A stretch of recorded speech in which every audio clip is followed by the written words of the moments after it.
What's all my stuff doing here? I rescued it from the garbage. Oh, great. You even saved my old rejection letters. Hey, I never submitted anything to Omni. What the? These are new! I know. While you've been pursuing your life of ill repute, I've taken the liberty of doing a little submitting on your behalf. What's wrong with you?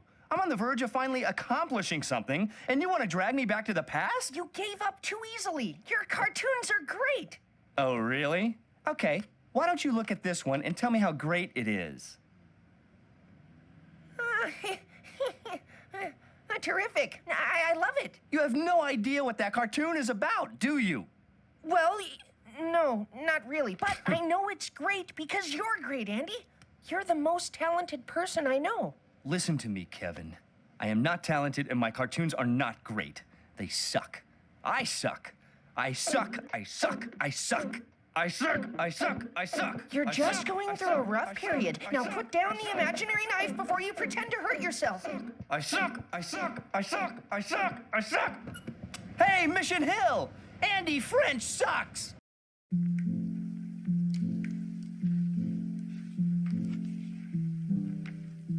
Ages ago, you put out a dream. May have had something to do with crafting art, having your name on big neon signs, cooking fine cuisine, or maybe even exploring the stars. That great, big, mysterious cosmos. If your memory is a bit hazy on what transpired that day, well, when you really get to the core of it, a dreamer was born, a fantasy weaver with ambitions that could fill the universe, burning passion, indomitable spirit, ready to carve a trail of legends. One fateful day, you jumped on top of your grade school elementary desk and you said, "Today elementary, tomorrow the stars." Your grouchy teacher rolled her eyes, and Bobby the bully called you a freak, little snark he is. But that didn't bother you because passion flowed through your veins. It reached your vocal cords, and the result was a wonderful thunder. Even now, I'm so sure that that thunder echoes into the present. So, where did the years go, and how do you view the world now, your dreams, yourself, your ambitions? I'm sure by now you're probably pretty well aware that things are a lot more scary. There's so much more noise and there's so much more thunder, and it ain't always yours. By now, I'm sure that you're thinking to yourself, why did I think it'd be this easy when I was a kid? Why can't I do what I set out to do? That's when it sets in. One day, you're optimistic and so confident. Even when the odds are stacked against you, you run, you stumble, and you tell yourself, shake it off. Time and time again, you run, you stumble, and you tell yourself, shake it off. You run, you stumble, and you tell yourself, shake it off. You run, you stumble, and you tell yourself, just shake it off. You walk, you stumble, and you yell out to something up in the sky, come on. Eventually, you stopped moving. And you can't remember what you're even trying to accomplish. At that point, this world kind of starts to look really gray, doesn't it? Starts to really feel pretty barren. All these skyscrapers around you. It's hard not to feel small. Big picture stuff, right? You're just another human. So what do we do when we want to cope with the fact that our dreams feel unattainable? Fast food, nostalgia, heavy spending. Existing really feels like a blur, going through the motions. The worst part is when the passion turns to directionless rage, so it's pushed inward. You idiot! You ought to have tried harder. I got no one to blame but myself. Worst habit you can develop is self-deprecation. It starts as a joke, haha, I'm such an idiot.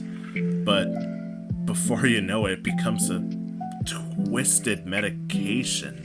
What do people say? Be realistic. You're not a child anymore.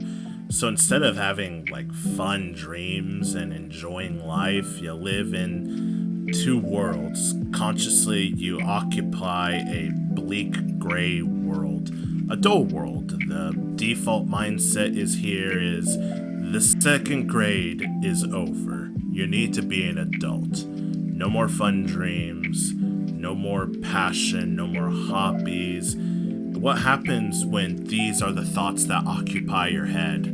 That pressure can snap a dreamer. It can break your resolve to remember. Remember that when you went on stage, you weren't afraid. You gave one show-stopping performance. Or when you went to a gallery and you showcased your paintings, even when you were insecure of its quality, and someone said it spoke to them. You've made lifelong friends that became family. You took up a sport knowing you will get hurt. But you had fun. You didn't think about having fun. You just had fun. Life was just fun. Adult life, or what we're told adult life has to be, doesn't have to crush that morale. We're told to have to settle for realism. What even is that? In all honesty, that's lame. That sounds like a cheap, easy ending. Anticlimactic, even. You mean to tell me we put men on the moon, and I should be complacent in some comfort zone? Your ambitions, your passions, they call to you, so don't stay in one place. I'm not impressed with corporate skyscrapers. And I know for a lot of us, when we're not stuck in that gray world, we're stuck in that comforting fantasy where we don't have to worry about our dreams or our responsibilities. We don't have to worry about disappointment because there's nothing to be disappointed by. And let me tell you that fantasy world is just as dangerous as that gray world. So where do we go from here? Well, maybe we can start by saying our dreams don't have to be unattainable. Human perspectives are pretty flexible. All we need is a bit of imagination and a dash of hope. So let's start with doing away with the boring 50-story building and imagine somewhere where we can be in the light. Maybe a beach, tropical land. Maybe it's something out of your favorite childhood video game. Residing there are your most trusted friends who adore you. Are you really going to tell me you didn't envision them in your dream? No dream can be hollow as long as your friends are involved. And perhaps here you can reconnect with that kid.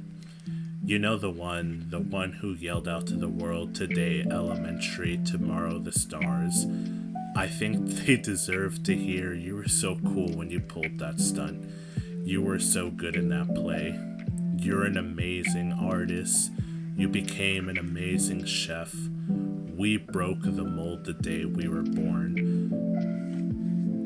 You're an indescribable poet. So there you have it.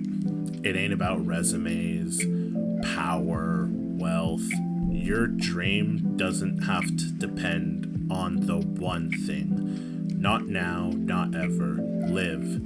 Just live your life. Don't spread yourself thin for one thing. Embrace every side of you. The kid, the teen, the artist, our adult, the chef, the explorer, the astronaut, the dreamer. All of you is valid. So go out and make some thunder. And as for me, well, my dreams don't involve money or fame or a bigger swimming pool than my neighbors. To be frank, that isn't really for me. And I'm willing to bet that for a lot of you, you're in the same camp as me. You really just kind of want some stability and going to bed knowing that you did fulfilling work. I know that's all I need. My dream is born from an ideal. An ideal I had with a chance encounter with a stranger that taught me doing right by someone, even if it's for someone I don't know, that's enough to create a path to your true self, a self free of hate. And my dream is to spread that ideology. Here we go. Kafka-esque. Hey, Buzz, check out this cartoon. What are they reading? Kafka-esque. Hey, I drew that. That's my cartoon. Oh, yeah. My wife and I were laughing about that one this morning. If people really understood Kafka's work, they wouldn't bandy his name about so carelessly. Yeah. What you're doing? Shut up! Stop laughing! Sign! Sign! Andy, hurry up. I want to go to Cancun. I hate it in here. Sign or I kill you.